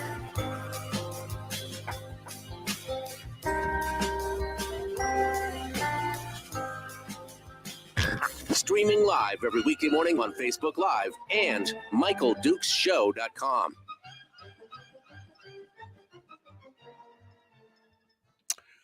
All right. Randy is on the phone. He wants to say something, so I guess we'll bring Randy on before I run out of time here because Willie is going to be joining us here in just a minute. Let's see what Randy has to say. Good morning, Randy. What's on your mind? Hi there, Michael. I just wanted to say how important it is to elect President Trump to protect our Second Amendment rights because, as you know, the Arms Trade Treaty, which is that United Nations thing where they wanted to monitor and control the transfer of arms all between nations, that was signed by the United States on September 25th, 2013 during the Obama administration. And as you know, though, it never did get ratified. But Trump, when he got into office, he withdrew the signature. He formally withdrew the signature on April 26, 2019. Now, I don't think Kamala Harris would ever do that. In fact, I expect that if she gets into office, she will, being a puppet of Obama, will probably re-sign that treaty and, of course, try to press for its ratification. Yeah, no, I mean, I agree. Now, the good thing is, of course, it has to be ratified by the Congress. So it's not just a single person who could make it happen. But you're right. That is a troubling treaty. It should never have been signed in the first place. And we should definitely be fighting against anything that impinges on our own national sovereignty, which is what that would actually do. That would impinge not, I mean, and I think now, since that has been signed, we've had Heller, we've had McDonald, and now we've had Bruin, and I think it would actually be deemed unconstitutional now if that is the case, based on the most recent rulings from the Supreme Court, that right is enshrined. And we can't have outside authority. We couldn't have the Hague or the UN in there telling us how we can buy or sell firearms, et cetera, et cetera. So I agree that it's something that we should be concerned about. Thank you. All right. Thank you, Randy. Appreciate you calling in and joining us this morning. No Fred this morning. I hope Fred's okay. Haven't heard from Fred. He's our regular Friday caller, but hopefully everything's okay with him. We'll see where he goes from here. Oh, I didn't mash the button. What? I didn't mash my timer button. That's a real problem, isn't it? 1, 2, 3. Is it 3? It's 3. Okay. Let me do that there. And we'll go ahead and start that right there. Okay. Start it. Jeez. All right. We got it. All right. Let me go back to the chat room here and see what else is going on. Yeah, the small arms treaty is unconstitutional, but the UN doesn't care. Yeah, it doesn't care. The UN wants to suck up your national sovereignty. That's what they like. That's what they like. Let's see. Harold says the FBI is okay. Okay. the oh God. All right. I mean, just sometimes just these non sequiturs of like, really? I mean, do you really believe what you're saying? Yeah, you're missing the timer button a lot lately. Geez, Brian, are you here to tear me down or bolster me up, man? Bolster me up. I've got a lot of stuff going on in my brain. You haven't seen the inside of my head? Trying to decide. There's all those voices in there, and I can't decide which one to listen to. Let's see. The U.S. Congress wants to suck the state's sovereignty. Well, that's true too. I mean, this is government's nature, right? Government's very nature is to consolidate unto itself. So just like the federal government wants to suck up the sovereignty of the states want to suck up the sovereignty of the local communities and governments, and the UN wants to suck up all the national sovereignty. This is the nature of government. Doesn't necessarily make it evil, although there could be an argument made for that, but it just means that is the nature of government. Oh, man. No, and we don't want to see that. Okay. FBI is okay even though they convert citizens' property for personal use. Oh, you mean like imminent, like asset forfeiture and all that kind of stuff? Yeah. I mean, yeah.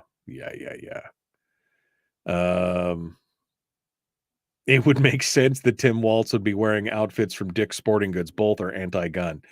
And I mean, I don't think Dick's even sells guns anymore. It was just the first name that came to my head. Could have been Sportsman's Warehouse. But I think Dick's, they don't sell guns anymore, do they? Oh, they quit selling hunting and hunting gear? Oh, man. All right. Let me fix my phone here. Willie's on the line. All right, we're ready to go. All right, here we go, folks. The Michael Duke Show, common sense, liberty-based, free-thinking radio. Let's lighten things up a little bit here, shall we? Let's get to it. Here we go.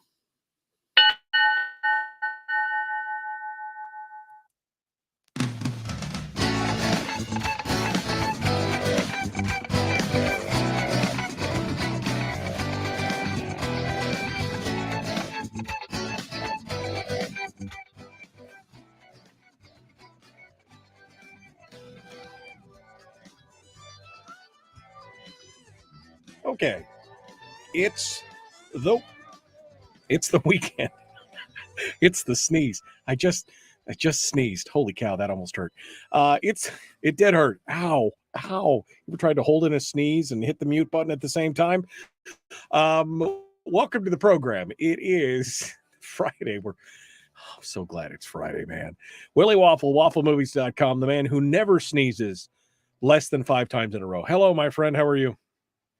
Oh, no, that's my problem in life. I never have just one sneeze. I go on sneezing fits. There'll be 5, 6, 7. It just doesn't stop. Man, I've never sneezed more than like 3 times in a row. And the other night, I told this story the other day. I was like, the other night, I must have sneezed like 6 times in a row. And I'm like, it hurts. Please stop. My head's going to explode. Not good. Yeah, no, definitely. Like, wow. I don't know what that was.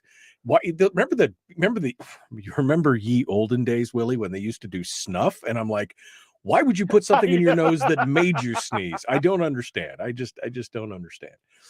All right, well, let's get to it. The weekend entertainment reviews. You got some numbers from Netflix, which, I mean, why do we care? I don't know, but it's interesting. If nothing else, what's going on with the original streaming service? Remember all that talk about, oh, there's going to be more competition. It's going to be harder for Netflix. Why? Some bigger company might have to buy them in order for them to compete. Yeah, forget about all that. Okay. Forget third that. Quarter numbers are in, baby. And Netflix has added 5 million more subscribers. Oof. Not only Wow. that, their revenue is $9.83 billion. Okay, so I mean, Netflix is now what, close to $20 a month. So that's $10 million a month in revenue.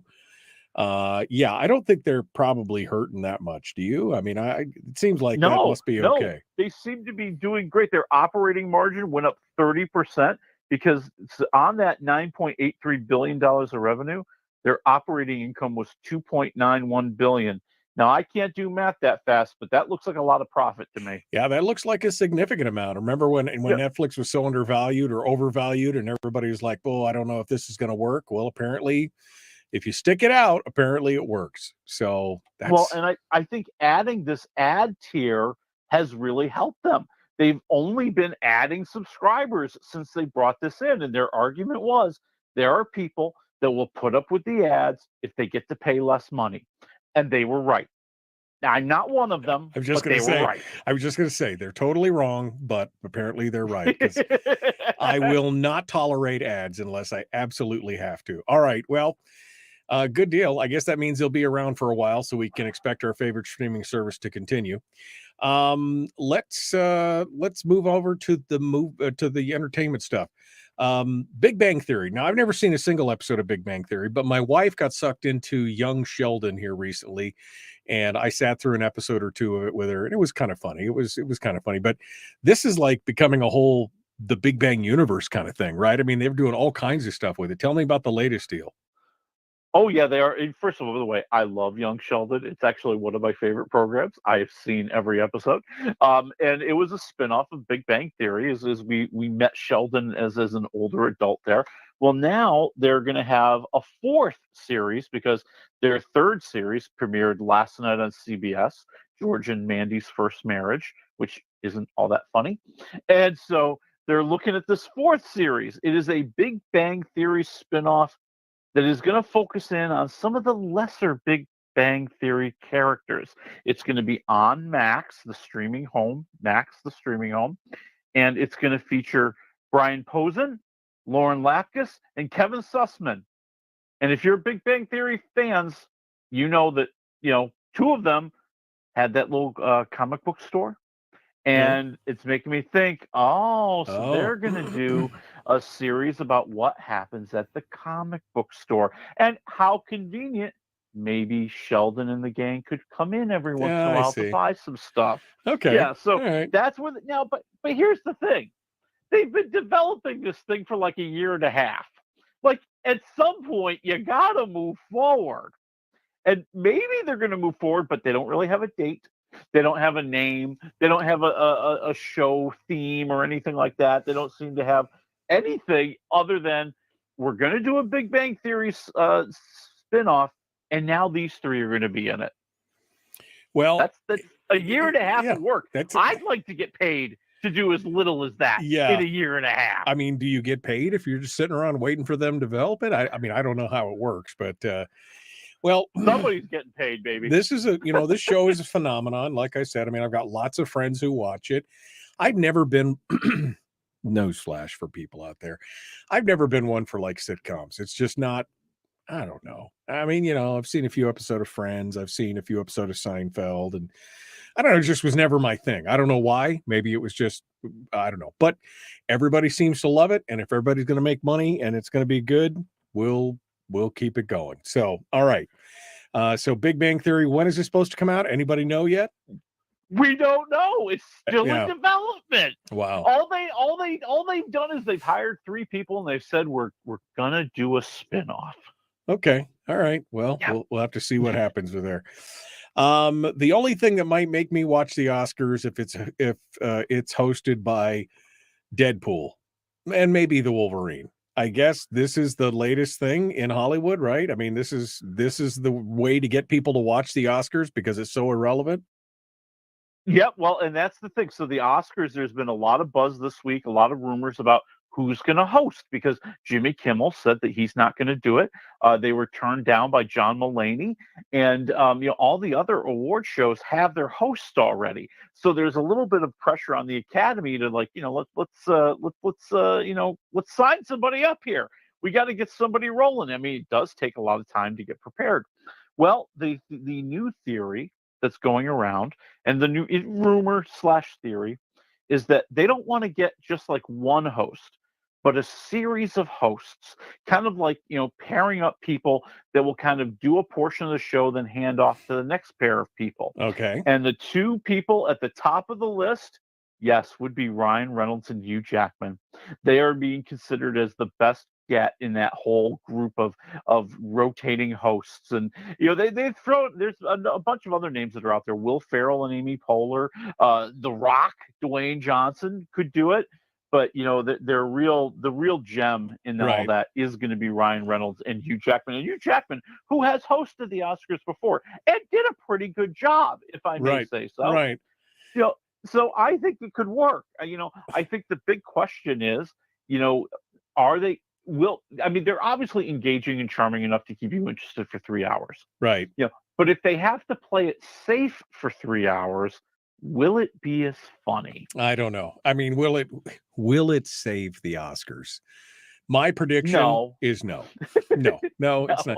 I mean, I think the Oscars again is something, these big award shows, it's an idea whose time is come and gone. There's just a whole different type of consumption now, and that's not it. But they're going to do everything in their power to make it work. I guess we'll see how it comes down. All right. This is one that my wife might be excited about. I mean, anybody who's listened to the show knows my wife loves scary movies. And she has been trying to get me to watch the Terrifier series of movies for like 4 years now. And I'm like, it's just not really. Anyway, the movies, and there's been 3 of them now. Now it's going to be a video game, which Art the Clown is a real thing. Give me the rundown here. Well, and that's the amazing thing. So, Terrifier, which started off and still is in many ways this cult classic, it's low budget, right? Slasher. It's like a low super budget. Yeah, it relies on absolute grotesquerie and gore and violence, and proudly says that's what they want to give you. So, it has now grown to where the 3rd movie, which came out last week, was #1 at the box office. Granted, a weak box office, right? But still, it was #1. And now they're going to make a video game. So the idea is that Art the Clown is going to go after various different movie sets where his crimes are being depicted in the movies. Okay. And they promise that it will be full of extreme violence and excessive gore. And it also has Chris Jericho. So if that doesn't scare you, nothing will. Yeah, if that doesn't scare you, okay, all right.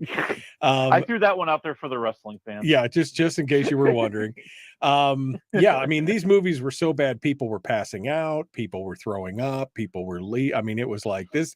That's why I told my wife, I said, I really don't need that in my head. But who knows? I may give in because she is my wife, and what more could I ask for? But and now they're saying also, by the way, they've been so popular that there's a 4th movie on the way.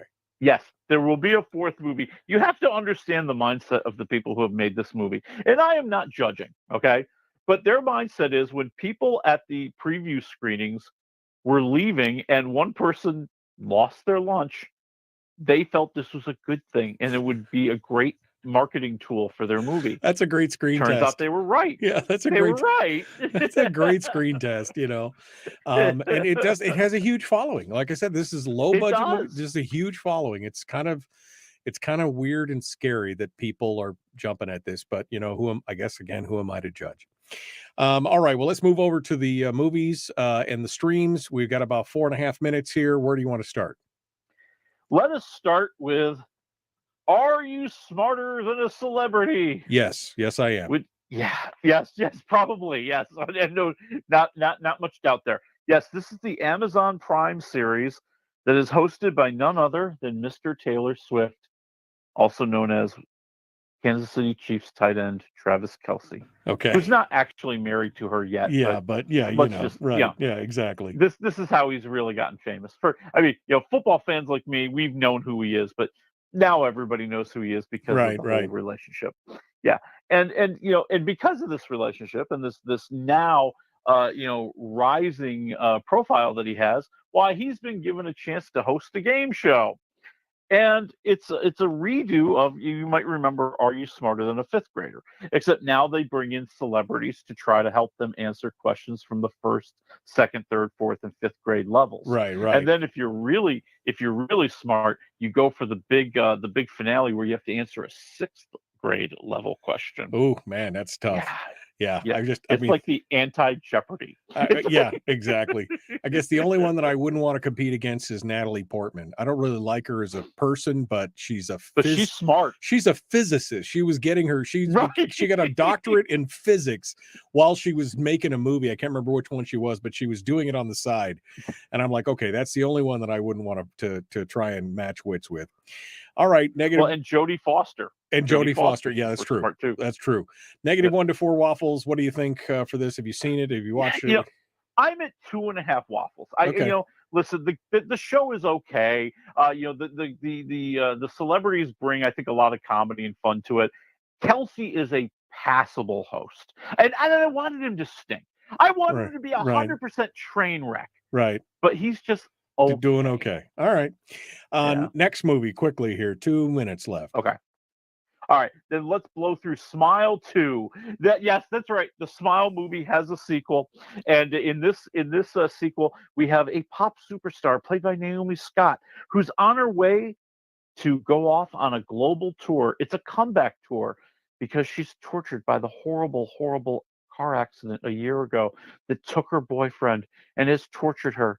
And because of this, she is open to an evil demon that wants to take over her and feed on her pain. Okay.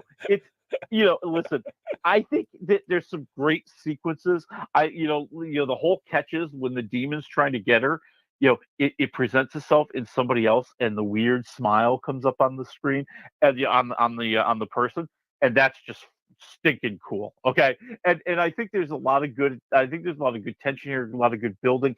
It's way too long though. And you could tell the director's Parker Finn.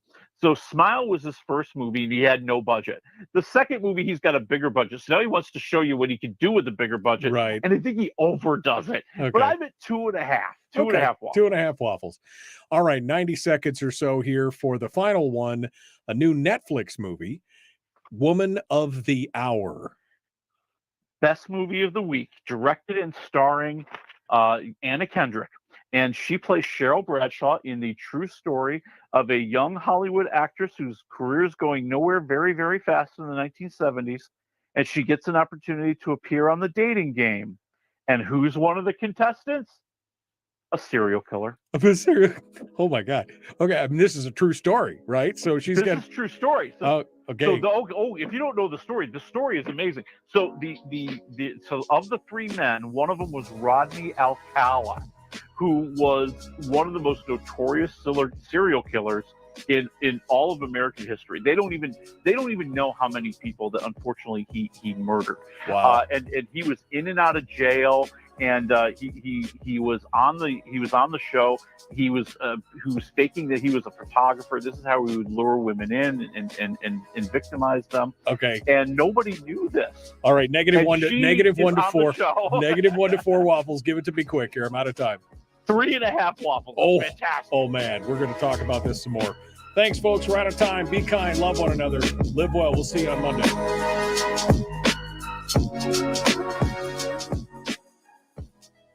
All right. I'm sorry. I didn't mean to No, throw totally you cool. a tailspin. Totally cool. No, I'm not even Yep. familiar with this. I'm sure my wife could tell me all about it, but I did not even know that there was like a true serial killer on the dating game thing. I mean, wow. And you think about the 70s, it wasn't like they had a lot of, it wasn't like you could hop on the internet and check somebody's background. You know what I mean? So it's like, I could see something Right. like this being bad.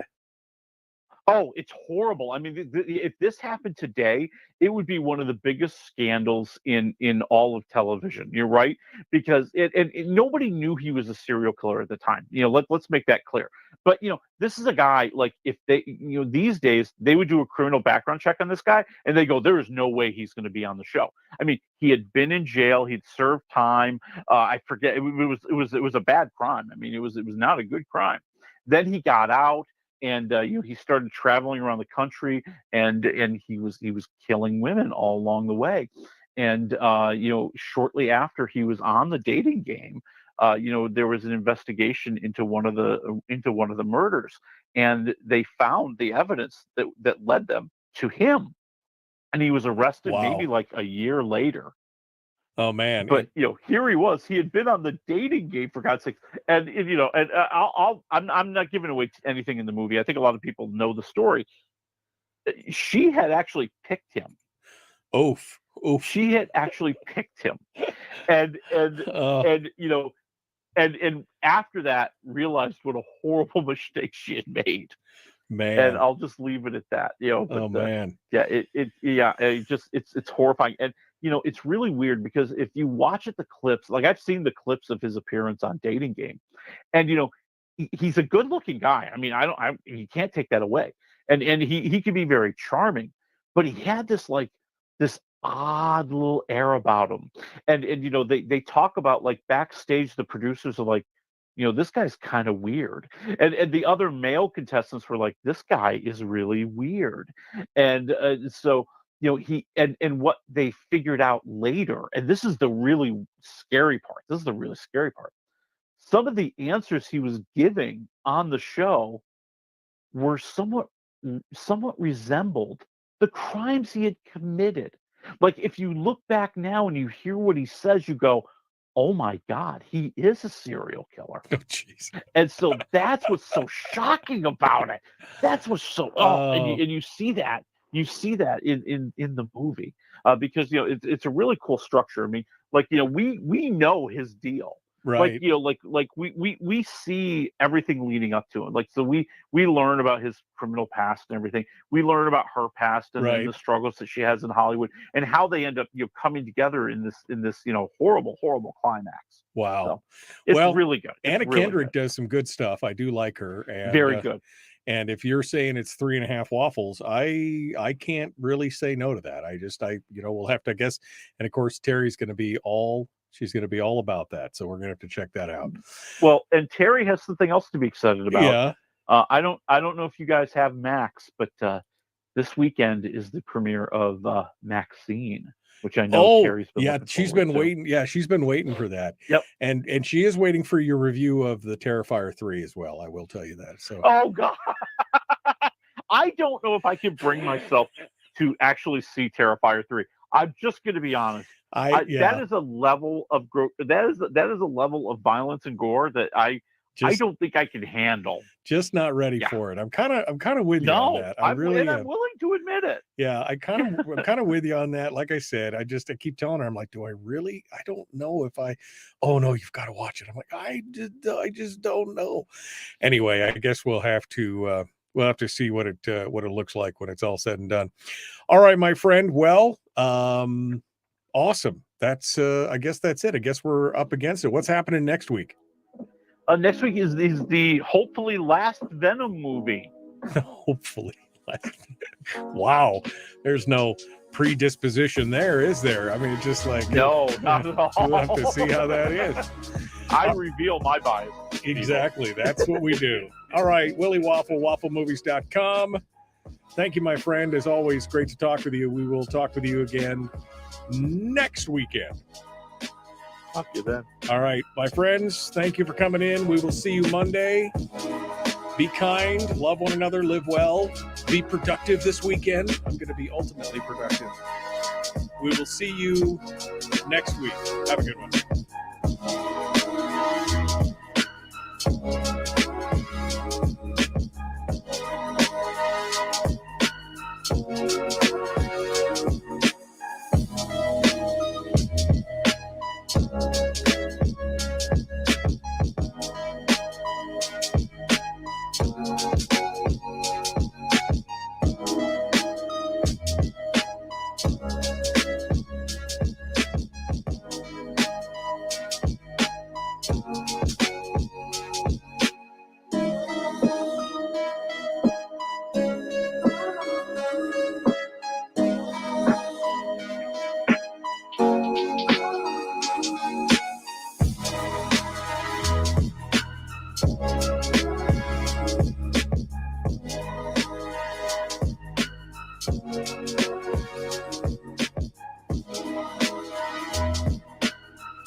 We've shed our terrestrial radio skin, and now we are slimy lizard internet people. It's the Michael Duke Show.